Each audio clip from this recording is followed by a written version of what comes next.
guys, happy Wednesday and welcome to the morning after. Today we are discussing episodes 5 and 6 of ABC's Bachelor in Paradise season 4.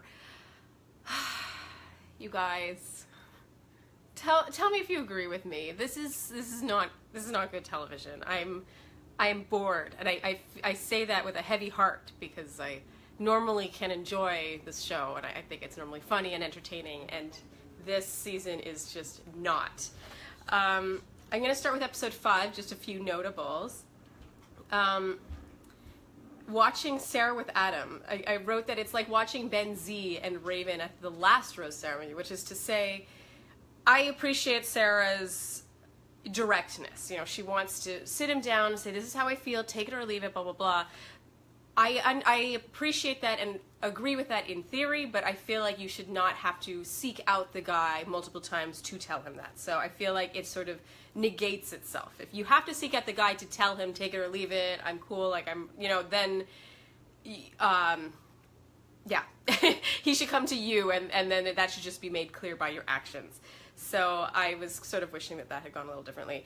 I just said it was too much seriousness, not enough play. If you'll recall, Ben Z in that rose ceremony with Raven was like, I like you, I can see this going somewhere. He was super serious, while Adam like danced with her and just sort of joked around, and Raven loved that. And then again, it happened, Adam did that with Raven. Sorry, Raven did that with Adam, and then Sarah was the serious one. So yes, less is more, I think. Also, D-Lo in this episode. I still feel weird saying D-Lo, but everyone's calling her D-Lo, so I'm calling her D-Lo. I love how she says to Dean, I'm not going to sit here and ask you to give me a rose. You just got to man up, Dean, make a decision. I loved that she said this. She and Raven, I think, were the only two that just didn't come off too needy and like putting too much pressure on the guy and just sort of like thinking there was something there that wasn't. Like, I just appreciated how she was like, take it or leave it, I'm not going to force you to do anything. Episode 6. I think Daniel is a welcome surprise. Just in that he's not afraid to say what he thinks. Like, his commentary is very entertaining. And I loved his reaction to Lacey saying she'd been waiting for him. He was like, that's a little creepy, isn't it? I thought that was really funny. Yeah, he's necessary at this point in the season because there's just really nothing going on. And he treats the show like it should be treated, which is to say it's not a serious situation, and he treats it like that. So, yes, happy to have him around. And by the time that rose ceremony rolled around, it just, you know, editing always makes it seem like people are nervous and like worried and concerned. Honestly, all I saw was a bunch of really hot people, like sweaty, like there wasn't any AC, and impatient. Like, this night had gone on way longer than it was meant to. I felt like they were already beyond ready for the rose ceremony before Daniel even arrived, and then there was a whole other slew of like interviews. So let's see. Oh, Alicia says that she feels Lacey's being treated cruelly. She's the most normal of the girls in terms of lash extensions, hair. Okay, I don't disagree with that in terms of her being normal, but I don't think she's being treated cruelly. My issue with Lacey is this, Alicia. I'm going to answer the question right now.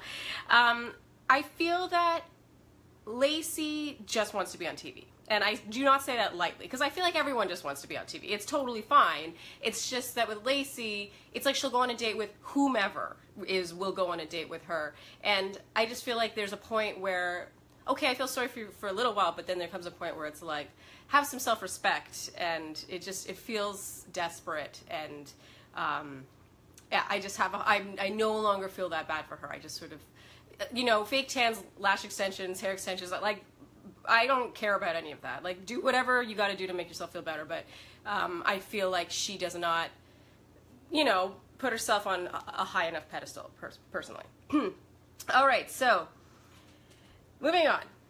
Jack Stone at one point said, I love this, I thought this was hysterical, when Kristen was taken on a date, and he had just given Kristen his rose, and, oh yeah, she was taken on a date by, oh my god, I can't remember his name, Tickle Monster. Oh my goodness, Jonathan, I think his name is Jonathan, and Jack Stone says, it's very unfortunate, the timing. I laughed so hard at this because the entire show was designed to be about bad timing. And it was funny because he said it was somewhat seriously. I hope he said that in jest because it would be even funnier if he had. And it's funny how quickly Dean has gone from being America's golden boy to just being so, I don't want to say despised, but not as much loved, I will say. His behavior in front of Christina with D-Lo, mere hours, I mean, it was the very next day, I think, where he was like in the pool with D-Lo and kissing her and everything, and when just the night before he was telling Christina that he valued her feelings or put her feelings above his own. He's not coming off great, I'm sorry to say. And I don't know whether to be more mad at him or more mad at the girls for putting up with it. I talk about that in my Claire recap. And it's at the point, so the second half of this episode is all about the studio edition of, see, I feel like even my recap of this show is boring, by the way. Like, there's nothing to talk about. So I'm sorry if this is a boring video. Like, I don't know what else to say. So they talk about the studio edition of Bachelor in Paradise, and I literally got shivers when they said that, because I usually like studio episodes. I love Women, Men Tell All. I love the After the Final Rose and recap episodes. I love that stuff. And now I hate it, because it's just, let's get all the people back on stage and recap the couple of episodes we have had so far again, and it's how many times can this show recap itself? It's going around in circles. And honestly, I could only get 75% of the way through this episode before I quit for the night, and I had to resume this morning, which is why I'm a little later than usual today, because I literally could not sit through another minute of Bachelor in Paradise. That's how bad it is. You've never heard me say that about any Bachelor franchise show before. That is how bad it is. As Andy put it when I was shutting it off, he said, this is unwatchable, and I agree. Okay, so finally we end with Corinne. I thought Corinne came off well enough, actually. Just two things I have to say about this. First is the medications, and her talking about mixing medications with alcohol and how she didn't know. There's a doctor, like, on site at all times. I know there is, okay, I know there was in my experience in the Bachelor Mansion and the Bachelor Experience, but also, from what I understand, because I've spoken to people on Paradise, it's the same situation for Paradise. So I find that interesting. I discussed that on my Flare recap as well. The other thing I don't discuss in my Flare recap that I want to discuss now is her insisting that what she went through was the same as DeMario. So there was this another recap of DeMario and like how emotional it was for him and on his mother and just how difficult it was to watch how he was painted in the media. And what bothered me is the minute that ended, I didn't get a sense from Corinne that was like, I feel so bad, I feel so sad for him, like that's terrible. Her immediate gut reaction was, I went through the same thing. Except, I have a hard time believing that, because, here's the thing. If you're a white blonde woman and you're going to use the word victim for directed at yourself in a sexual scandal allegation situation on a TV show, and the other person is a black man, even if she didn't directly say DeMario was the assailant, people are going to assume that he was the assailant. So even though I think since she has reworded it to say she's been victimized by the media, I think that would have needed to have been specified from the get-go. And I don't think that what a black man who's assumed to be the assailant in the situation and a white woman are going to go through the same media backlash. That's my take on it. I'm sure it was very difficult for her. I'm sure, I can only imagine what it's like to go through what she went through, but I still maintain that it was worse on him. That's just how I feel. Okay, I'm going to get to your questions. So, first is from Sarah Diener 1878. Is the fact that so much time was wasted on scallop fingers a sign that producers had nothing else to work with? I agree. Yes, I think the answer is yes, and I would assume this question is asked because you feel that way, Sarah. It's beyond me that so much time is spent not only discussing this time she took scallops to go, how she ate them, and then like zooming in on her eating her food and how she's eating her food. Oh, she's eating scallops now. She's eating shrimp with her fingers. It's like, who cares? Who cares? I don't care. I'm sure you don't care. It does feel like they don't have a lot to work with, and that's why scallop fingers exists. 2. In your experience, was there a lot of mean girling and cliques in the Bachelor Mansion? Asks at Hey Jen Berry. mean girling is strong. There are cliques, but I feel like that's a natural thing. If you get a lot of females together in one situation, you're living together, it's going to happen.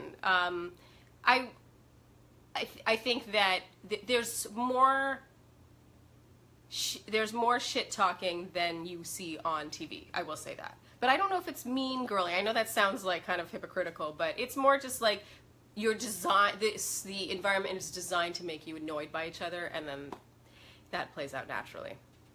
And Yanine says the girls were very mean girl about it, in my opinion. I think the girls were really mean about Kristen and her scallop fingers. I hate too that they under her occupation, under her name, it says scallop fingers. Like, the show is completely enabling it, of course. And I agree, it's gone too far. At Lola Hensley asked, do you think scallop fingers is a new low for Bachelor Nation? So mean-spirited. I would like to say I think it's a new low, but I don't think it's a new low. I think that they've gone this low before. It's just a different breed of low. But yeah, I'm not into it. And lastly, Sarah Tremblay asked, has there ever been a more Jekyll Hyde transformation than Dean? He makes me so mad. I have a hard time remembering any contestant that went from so beloved to so hated as Dean. And here's the thing, you can't, like, I don't want to rake him over the coals. He's a 26-year-old guy. I'm sure he's overnight, he's this, like, sensation, and many girls want to date him, are interested in him, think he's so great. I just think that all the more reason why he should have, you know, kept his dick in his pants, as they say, and just sort of kept it together. And, you know, if you really want to date D-Lo, then you can pursue that after the show's over, but you're not doing yourself any favors, or your edit any favors, by juggling two great women on national television. So yeah, that's on him. Okay, thank you guys for tuning in. I hope my recap was not as remotely as boring as the show itself, and can't blame me if it is. I have a turd to work with here, so I'm doing my best. And I will see you here next week on the morning after. Be sure to read my Flair recap, which is about to come out today. Okay, I'll see you guys next week. Bye.